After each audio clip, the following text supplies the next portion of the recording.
These people are trying hard to remember, to squeeze every last memory out of their brains. They are world champion memory experts, gathered here to defeat their arch enemy, forgetfulness. These memory masters are a symbol of us all in the never-ending war between remembering and forgetting.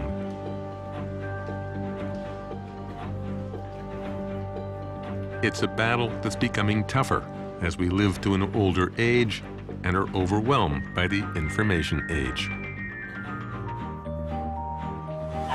We meet people we know but can't recall their names. We forget where we put our purses, our wallets, and our keys. Sometimes we can't remember the word for the thingamajig to wash the salad. And by the way, where did I park my car?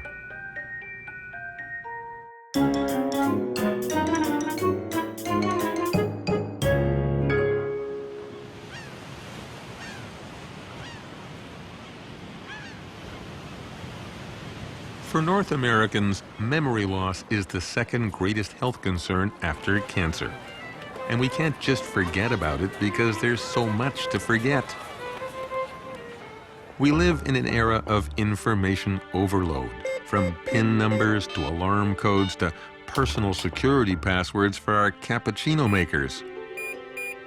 No wonder we sometimes forget that our missing glasses are nearer than we think. Oh, I can't remember anyone's name. They could tell me 5 times and I would have no idea. My memory should be really good. I study memory. I should know how to make a memory, but I can't seem to always remember the memory. We forget where we put our keys. We forget that we've seen a movie already until we're halfway through it. We forget things through our lifespan, but we pay more attention to the act of forgetting as we get older because it's threatening. Memories are the greatest thing I have, versus money, versus any material good, versus cars, anything.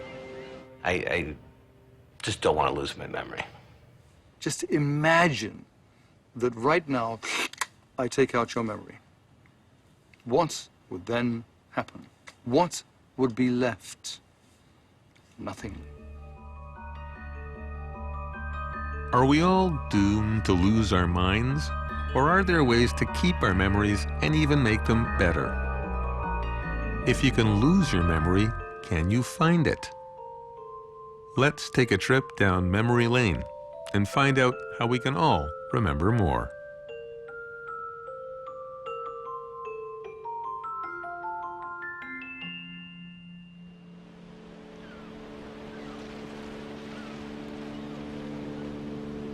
Humans have been forgetting things as long as they've been remembering them, and sometimes that leads to disaster.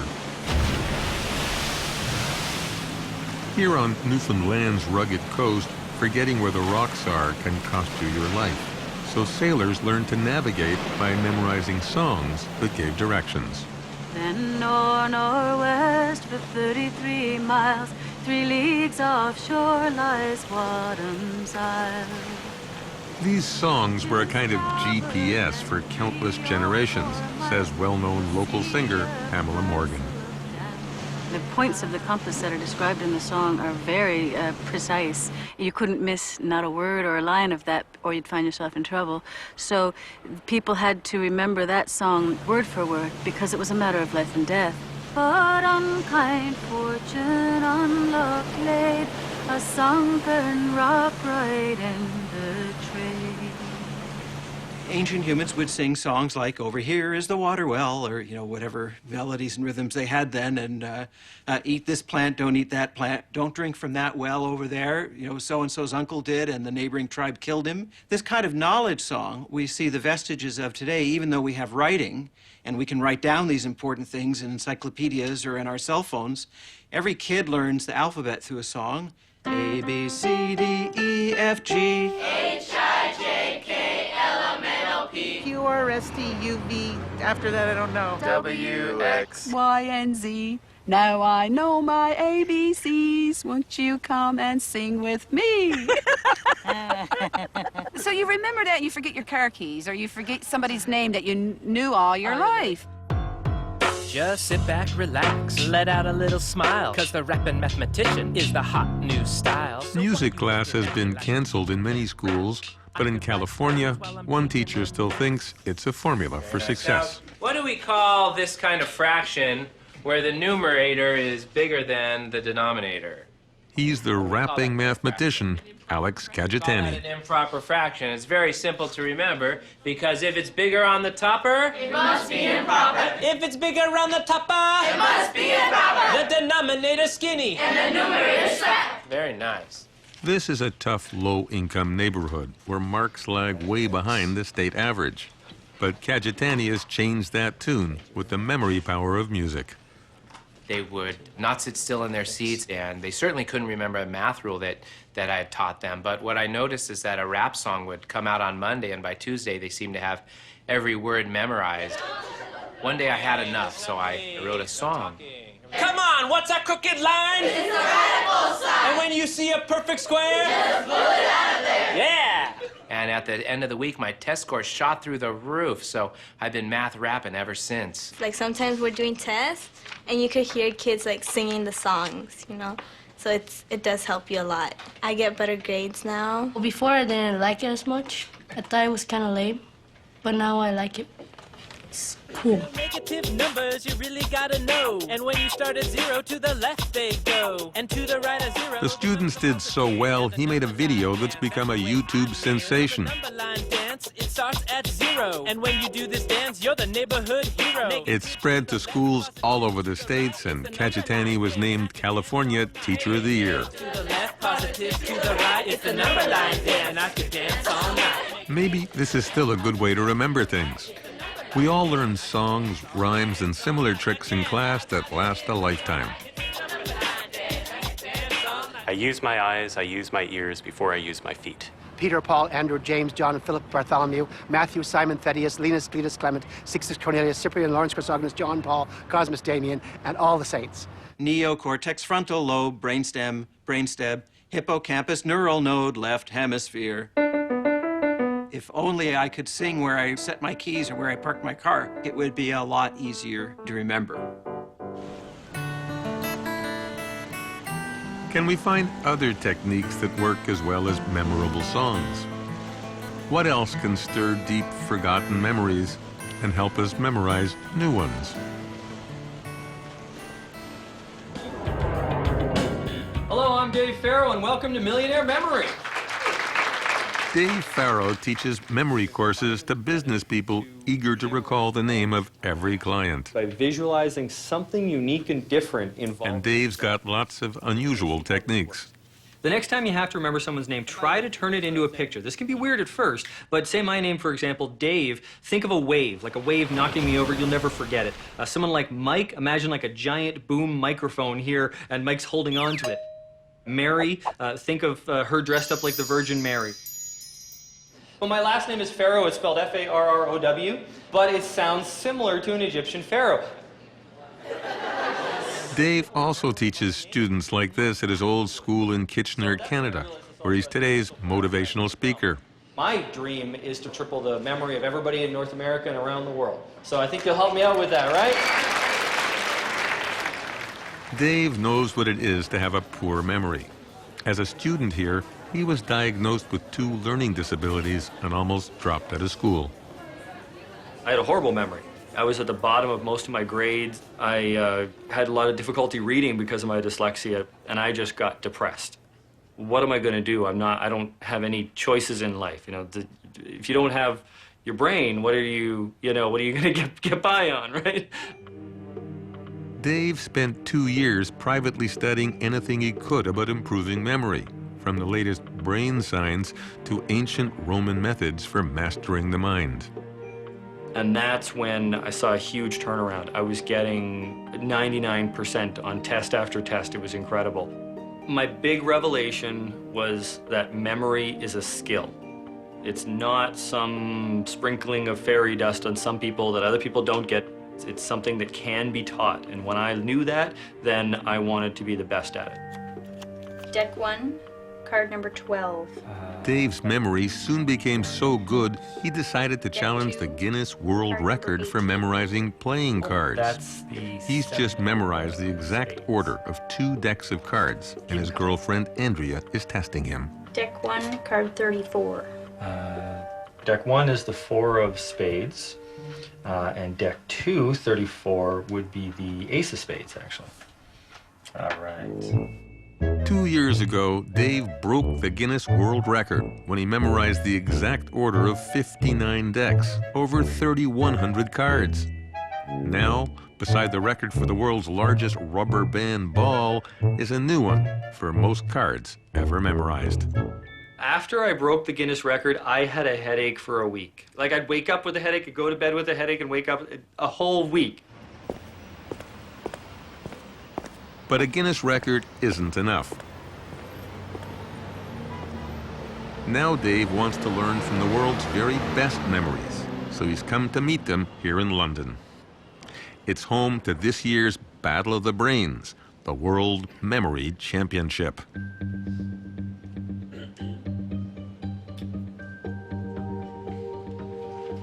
These brains have won national memory championships in 25 countries, and they've gathered here to choose the best.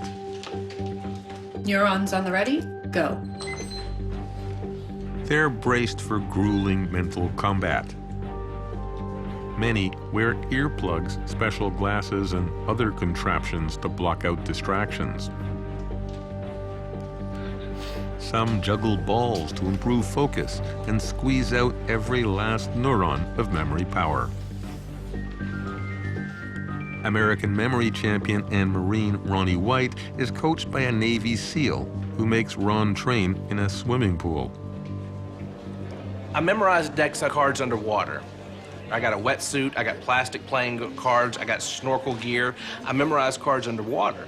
And the theory is then when I get to the competition, it's quiet, there's no water, I'm not in a wetsuit, it's a lot easier, so I'll breeze right through it. This competition is the brainchild of psychologist Tony Buzan, known as Mr. Memory. Thank you, Raymond, and good morning, ladies and gentlemen. You will actually see some of them dancing in their chairs. They're dancing out the rhythms of their memory. And others will be very still. Some will look like, the thinker, really serious. You could say that this was the Olympics of the mind, the Olympics of memory, the Olympics of thinking, and it's as exciting as the physical. Actually, it's not that exciting for spectators. Contestants take part in 3 days of silent mental events. 15 minutes left, 15. They memorize hundreds of random names and numbers. No one here sweats over a 10-digit phone number, especially last year's world champion, Ben Pridmore, whose head is awash with numbers. Pridmore is an accountant, but his passion is remembering anything. He once tried to set the world record for remembering the math symbol pi, which goes on forever. Pi to 50 decimal places is 3.14159265358979323846264338379502884197169399375110. At one point, I memorised pi to 50,000 decimal places. I sat down over a course of several months and crammed into my head these 50,000 digits of pi. 6 weeks before the date I'd set to recite these, a guy in Japan did 83,000 and completely took the wind out of my sails. 8. Memory Grand Master Dominic O'Brien is a retired 8-time world champion. He asked us to recite 50 random numbers while he tapped them into his brain's computer in front of our eyes. Okay, do you want the numbers forwards or backwards? Backwards. Backwards? Yeah.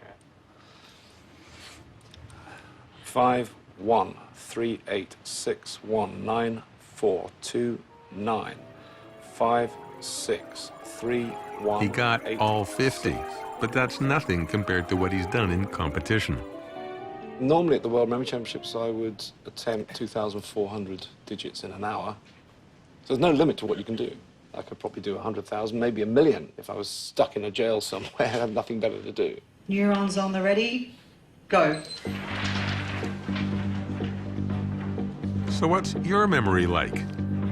Can you remember these people's names? We'll test you later. Meanwhile, what's the secret method behind these remarkable memories?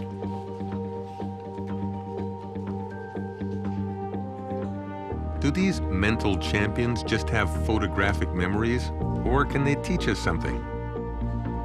Most say they started with ordinary memories and worked for months or years to train their brains like a muscle. O'Brien says one beginner trick is not to think in numbers because they're too abstract to remember. Instead, he advises turning every number into easy-to-remember shapes. The idea is to give a number its nearest lookalike shape. So a 1 could be a candle, a 2 looks like a swan, a 4 looks like a sailboat, an 8 looks like a snowman. So imagine that you want to remember pin number 2248. So imagine a pair of swans marching into your bank. That's 2, 2. And inside the bank there's a boat, a sailboat, which is the number 4. And in the sailboat is a snowman, number 8. Canadian memory meister Dave Farrow has been invited to referee the card events. He also creates his own personal images for each number or playing card he memorizes. If you look at the 8 of hearts and you look in this corner and you get really creative, you'll actually see it looks like a shape. And to me, it looks like the shape of a double scoop ice cream cone. The heart would be the cone, and the 8 turns into 2 scoops. Everyone here has created their own unique set of images. So if you give them the same number, they see very different things. We tried the number 593787. 5937 and then 87. To me, that's Albert Einstein riding a roller coaster into a bunch of fog. 593787. 593 is soil, and 787 is Fagin from Oliver Twist. The sheet of paper is on the table, and then an insect comes on the sheet of paper, and the house falls from the sky. 59 is a magnifying glass. 37 is a McDonald's hamburger, and 87 is having sex. My uncle in his chemical lab. In comes a man in a Macintosh raincoat, and suddenly, fog.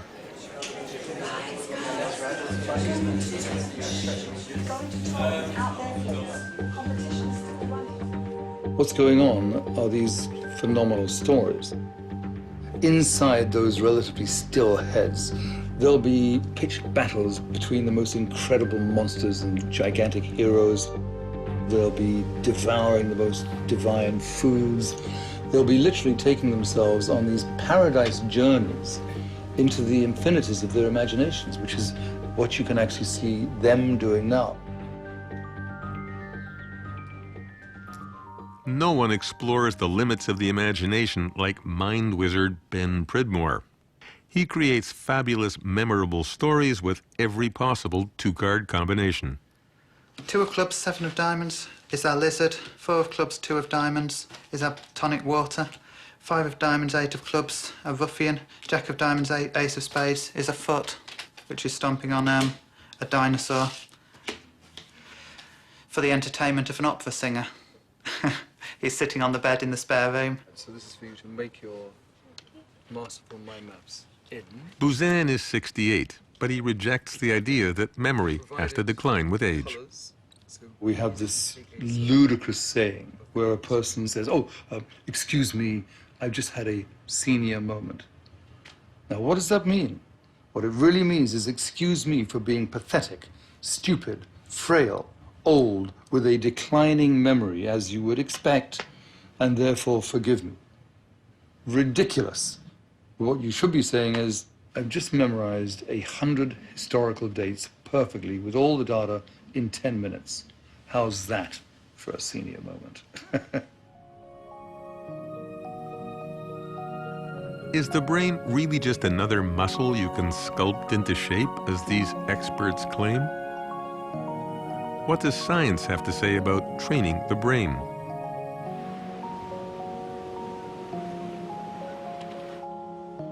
Psychiatrist Gary Small directs the State of the Brain UCLA Center for Memory and Aging. He's also written several books about memory. Memory really defines who we are. Without memory, we have no past. Without our memory, we cannot plan for the future, and it really helps us appreciate the moment. Small is using the latest science to improve the memory of ordinary people. That means using storytelling and visualization, much like memory masters do, because people remember best visually. The basic technique that we teach is to create a mental snapshot of what you want to remember, because for most of us, visual images are easier to remember. Here at UCLA, we actually have a Lot 3B. And when I'm in Lot 3B, I see 3 large bumblebees hovering over my car. But what if it was Lot 2B? How would you remember that? I remember William Shakespeare standing on the car reciting "to be or not to be." That is the question. If we have something that's just weird enough and strange enough, your brain stops everything that it's doing, pays 100% attention, and puts it in its long-term memory. But how do we trick our brains into paying attention? Try this next time you set your car keys down or your glasses down. Imagine that they explode. The next time you think of your car keys, immediately you're going to remember where they were put. Small says many modern techniques go right back to Roman times, but were forgotten when we invented books and paper. I think what we're doing today is we're bringing back some of these techniques because there's a pressing need, not so much to become a Roman orator, but because we're living longer and we're finding that more and more people are getting to the age when their memory starts to slip. Memory experts also recommend acronyms, which give initials to each item in a list of things to do.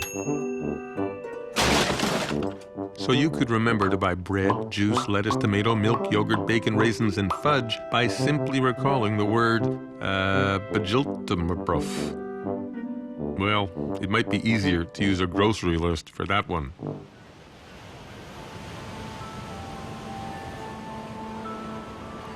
Why do our memories fade?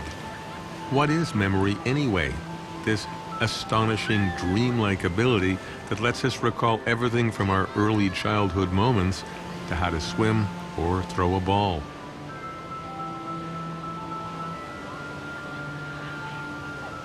What is behind the biology of the brain that allows this unforgettable ability?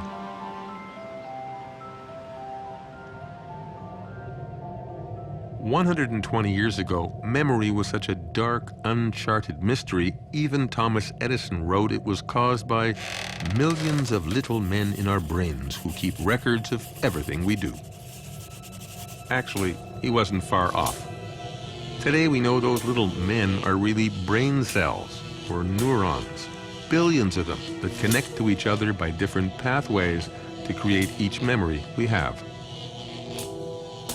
With MRI machines, we can now peek right into the brain and study its inner workings in images like this. We know every neuron forms thousands of pathways with other neurons, each storing different memories. So every time we remember something, the neurons try to retrace the same path. When you experience any sensory event, it activates a certain network of neurons. They come online, they start firing, and they convey that experience to you. So you see a sunset, you hear a symphony, there's a certain neural activity associated with that experience. The process of remembering requires that you get all those neurons that were originally involved in the experience back online in the same configuration. You're remembering these different and disparate parts of the neural group. That's what memory is. That's also why, when we walk from one room to another and can't recall why we're there, the best way to remember is to go back to the first room and help recreate the original memory. Starting in our mid-20s, the connection between these neurons begins weakening, so the brain recreates the past less well. By our 40s, many episodes get muddled, hazy, even lost. Old memories that we haven't come to in a while can be very difficult. Getting all the neurons that were involved in the original experience of them back online, you may pull up just a little detail here and a little detail there and not be able to connect them. It's just normal age-related memory loss, and we all recognize the complaints. Oh, like in the middle of a conversation. I forget what I was talking about. Yes, I forget how old my granddaughter is. I lose my shoes a lot. I'm late for things because I couldn't find my shoes. I have lost my car in a parking lot, at least on one occasion. God, I know that person. I really like that person. What's that person's name? Usually it's short-term memory that's affected as we get older. So we remember our high school teacher, but we can't remember what we had for lunch the day before. Well, we lose our episodes. We lose what did I do this morning? What did I eat for breakfast yesterday? Where did I put my keys? It's not, we know what a key is. We're not generally forgetting information. But science is discovering good news about the mind. Our brain cells are plastic and malleable, so new neurons keep forming new connections with each other at all ages. That means our memory can stay strong and even improve with old age as long as we keep exercising it. Now you're cooking. Touch the right answer. Right on. Brain gyms like this are spreading fast as aging seniors start working out their brains like they do their bodies, with mental aerobics. Why don't you try it? Which of these words has the same meaning as aware?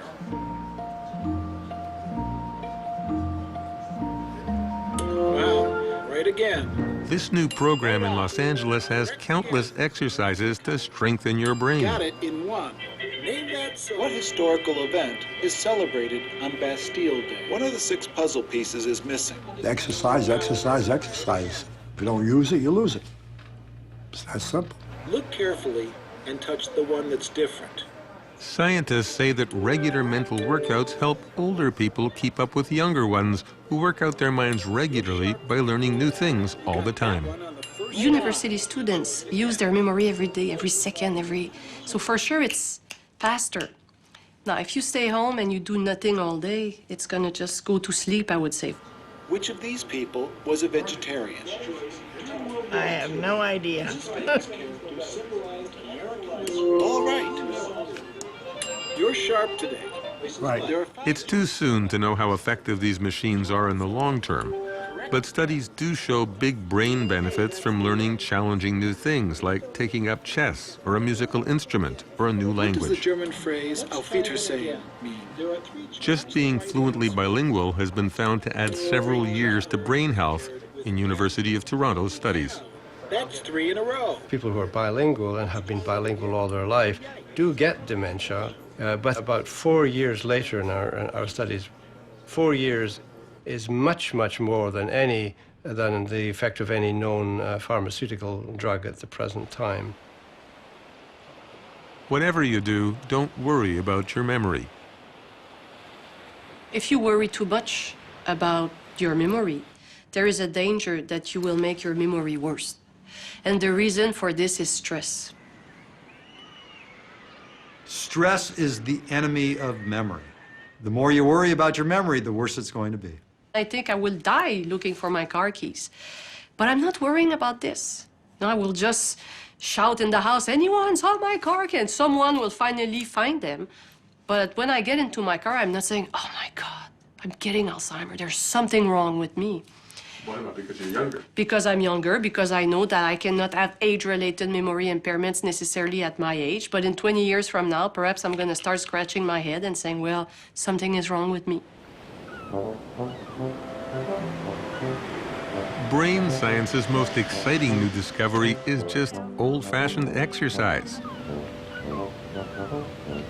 It's been shown to increase brain power more than anything else, adding 5 years to a healthy memory by boosting blood flow to the brain. In fact, if you combine a physical workout with a mental one, your memory will really be enhanced. That's why more and more doctors recommend ballroom dancing.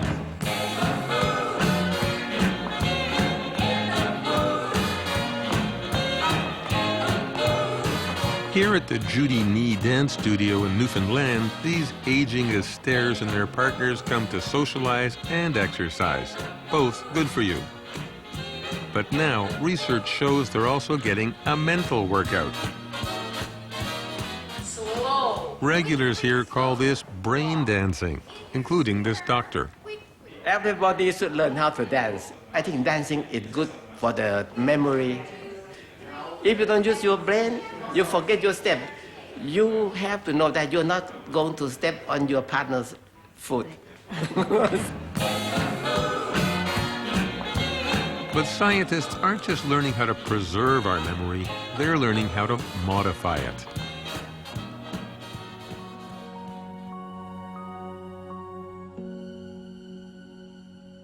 As brave new brain research advances, we're learning how to enhance memories, reduce them, and even erase them. But which one should we erase? Our brains are cluttered with junk memories we'd love to lose. Songs. I get songs stuck in my head that I cannot get rid of. The Big Mac jingles, 2 all beef patties, special sauce, lettuce, cheese, pickles, onions on a sesame seed bun. I don't need to know what makes a Big Mac. Can science someday erase our useless junk memories to make space for important ones? Not yet. But we are learning to dispose of some unwanted, stressful memories in mice. In experiments, Toronto brain researcher Dr. Sheena Jocelyn was able to eliminate certain fears in mice with powerful drugs. Her team targeted and destroyed the brain cells where these fears were located. Bottom line, what we did is we had a mouse that was first afraid. We did our treatment, and the next thing we knew, the mouse wasn't afraid. So we are totally wiping out this one specific fear memory. We found what exact nerve cells make up this fear memory. And we did that by deleting them, and then we deleted the memory. So we can say, okay, these neurons were the ones that stored this particular memory. So we think that we're sort of getting closer to the holy grail of where exactly is this memory stored. Other labs are using similar techniques to reduce painful memories in people suffering post-traumatic stress disorder. Many scientists think we may soon be able to go further and get rid of painful memories or annoying ones, while enhancing happy ones. Instead of a facelift, we'd have a brain lift. But do we want one? There's definitely a danger and a possible downside to erasing memories. I mean, it could be that you erase not only the painful divorce, but you erase, your memory of giving birth to your kids. We want to make sure that we're not really messing around with memory too much, because I think the memory is really the essence of who somebody is. Others say the near future will bring brain-boosting drugs that vastly improve our mental recall, the Viagra of memory. I think the idea of smart drugs is not that far off. Why wouldn't people want to take a drug that enhances their memory? We may have cognitive boosters, we may have short-term memory boosters, and we may even have some forgetting drugs that help us forget things we don't want to remember. You'll have a medicine cabinet filled with all kinds of medicines, and you're somehow going to have to remember which drug to take. So every time you go through something bad, you just sign up, you take a pill, and it's gone. Wouldn't that be great? Maybe not. Maybe that wouldn't be so great. Geez, I had a really bad blind first date last night. Let's try and get rid of that. Could be that bad blind dates are a good thing. They teach us all sorts of things about ourselves and about other people. So maybe it's a good thing to remember the horrendous bad blind date. Remembering a bad experience is probably good for us as a species. But will we even need our memories in the future? Or can computers replace them? Until then, Can you remember this list of words? Again, we'll test you later.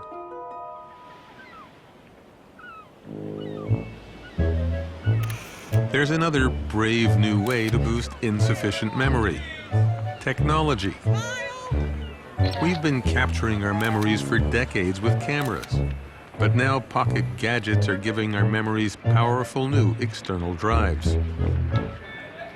Yet memory technology is only in its infancy, says Gary Small, author of a recent book called iBrain. I think the future of memory will be little computer chips in our brains. So we'll become kind of, I guess, like cyber people and cyber brains. If you want to get a bit of information, you want to find out the name of a movie, you'll probably just think about that and you'll be able to access the server. The downside would be you'd probably have to wear tinfoil on your head as you walk down the street so people don't read your mind or, send you spam. For now, that's still science fiction, but reality is catching up elsewhere. Meet the latest memory-enhancing gadget about to hit your local electronics store. It's called a SenseCam, a tiny camera hung round your neck that automatically takes photos every 30 seconds, virtually recording your whole life, from important events to insignificant ones. By flashing back through photos at high speed, researchers find you can jog your memory and suddenly recall long-forgotten incidents and thoughts. So what's going through your mind as you're looking at them? So far, researchers are using SenseCams on patients with severe memory problems, like Claire, who has autobiographical amnesia. A rare virus attacked her brain, and now she can't recall episodes more than a day old.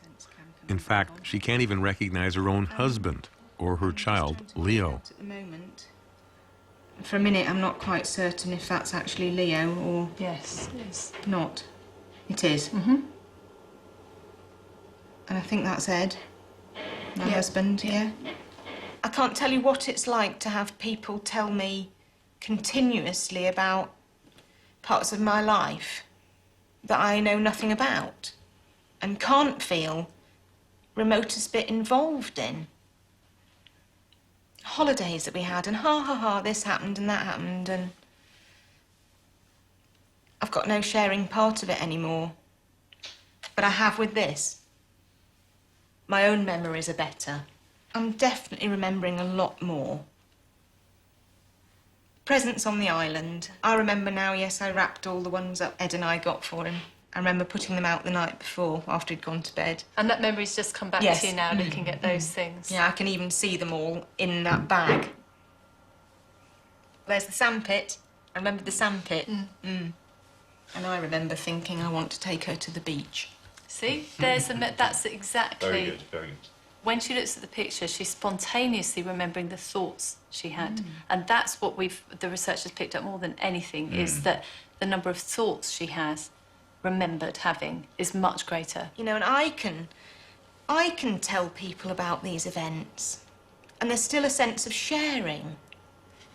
The SenseCam images belong to me, and it's my memories that I can re-look at and remember and enjoy.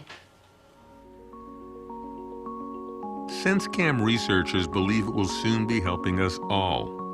We will have a record of our whole lives, so instantly searchable we can quickly remember where we were 2 weeks ago or where we misplaced our car key. More importantly, they believe regularly summoning up memories this way may have other beneficial effects. If you're an older person with deteriorating memory, it might be your memory gets back to something like it was when you were a younger person, simply because we're stimulating them all the time with SenseCam images.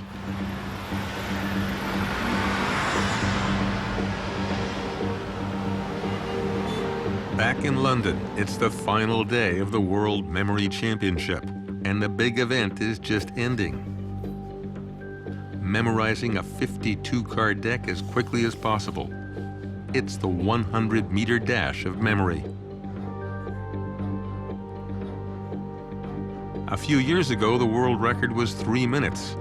But now, many competitors have cracked the 1-minute mark.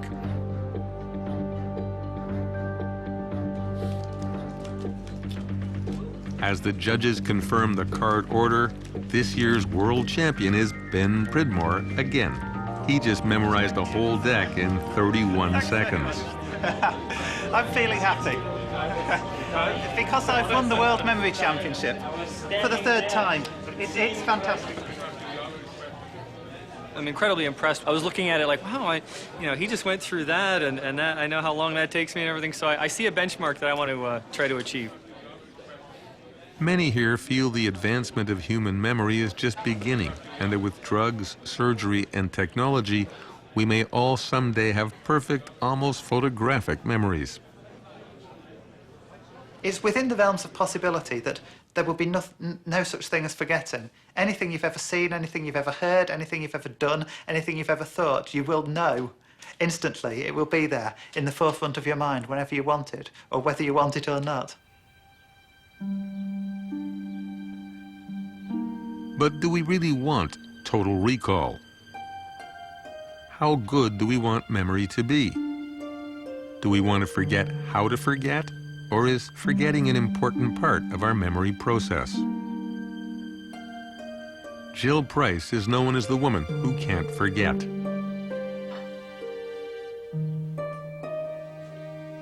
At 50, she claims to recall every day of her life since 14, from what she was cooking to the news that day. We tested her with random questions about dates, like April 3rd. I can remember the last 29 April 3rds. In fact, in 1994, April 3rd was Easter. April 3rd, 1981 was also a Friday. I had gone to see the movie Fame with my friend Stacy. Like tomorrow is Easter in 1999. We asked her if she remembered when the basketball player Magic Johnson had announced he had AIDS. I do. It was November 7th, 1991. Did she remember when the FBI siege at Waco ended? April 19th of 93.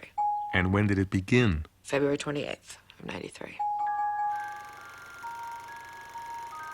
There's no obvious neurological explanation for Price's ability. Yet sadly, this super memory brings her mainly pain. Price suffers long bouts of depression because everything she's ever experienced is always replaying in her mind like a movie, including every hurtful insult and argument.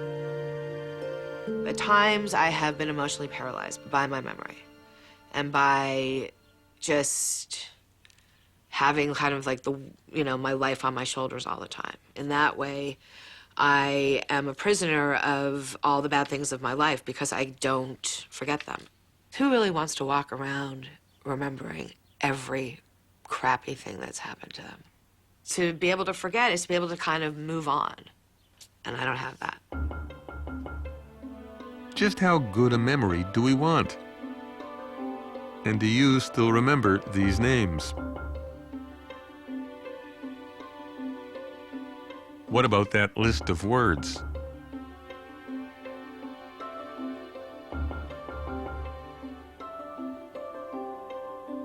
If you forgot some, there's still one more thing you can do.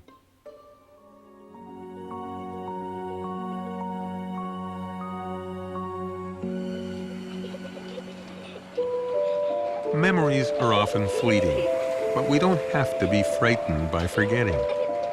There's another way to look at it. Just forget it. In fact, forgetting is an essential part of being human that lets us push aside some memories and focus on others. I think if we remembered everything, it would be frustrating. If I go shopping and I have every grocery list in my head that I have ever had to fulfill, what would that be like? What would that be like standing in the grocery store, not remembering that I need to buy milk this week, but remembering every time I've ever needed to buy milk? You'd stand in the grocery store being confused, not having any idea what you needed this week. I'm the world memory champion, but I'm a forgetful person in everyday life. I forget people's names all the time. I forget what people look like. You know, even in the most broadest details, you know, if they're a man or a woman sometimes. Unless I make a conscious effort to remember something, which in everyday life I don't, my memory is bad. As we grow older, we do tend to forget more, sometimes more than we like. It's just part of the aging process, but you can fight it by remembering what to do. Get out there and socialize, exercise, visualize, use acronyms, and sing rhyming songs. You could also learn a new language, or an instrument, or enroll in a brain gym and work out your mind. And if all else fails, you can always wait for that hippocampal implant that turns you into Google. But don't sweat it if you forget a few things too. It's just part of how your memory works. We sometimes think it would be a curse to not remember enough, but I think an equal curse would be remembering too much. I don't think that having a perfect memory is the ideal that we should be looking for. I think a perfect memory is one that remembers most of the information that we need and that forgets most of the information that we don't need. And that's what we have. We need to forget in order to remember.